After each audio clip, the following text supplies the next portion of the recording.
মালাকুল মাউতকে দেখবে, চাক্ষুষ দেখবে, ভালো হলেও দেখবে, খারাপ হলেও দেখবে। কার কথা?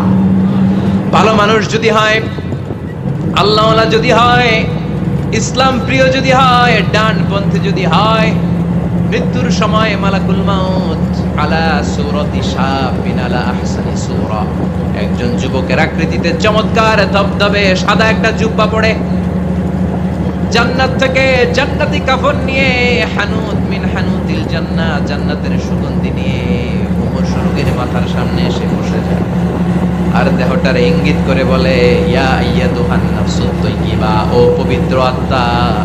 আরেক বর্ণনায় এসেছে ইয়া আইয়াতুহান নাফসুল মুতমাইন্না, ও প্রশান্ত আত্মা, উখরুজি ইলা মাগফিরাতিম মিনাল্লাহ, আল্লাহর ক্ষমার দিকে বের হয়ে আসো।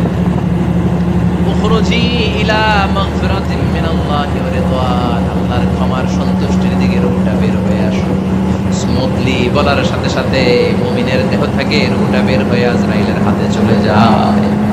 স্মুথলি বলার সাথে সাথে স্বাচ্ছন্দ্যে আনন্দে মুমিনের দেহ থেকে রূহটা সা করে বের হয়ে মালাকুল মাউতের হাতে এসে পড়ে। পড়েন সুবহানাল্লাহ। আল্লাহ এমন মৃত্যু তুমি আমাদের নসিবে রেখে দিও, চিৎকার করে পড়েন আমিন। আর যারা ইসলাম মানে নাই, আর যারা কোরআন মানে নাই, আর যারা দিন কায়েমের আন্দোলন করে নাই, দিনকে ভালোবাসে নাই, বাম আর রামপন্থী ছিল, নাস্তিক ছিল, ইসলাম বিরোধী ছিল, তাদের কাছেও মালাকুল মাউত আসে কি আসে না? চিল্লায় বলেন আসে কি আসে না?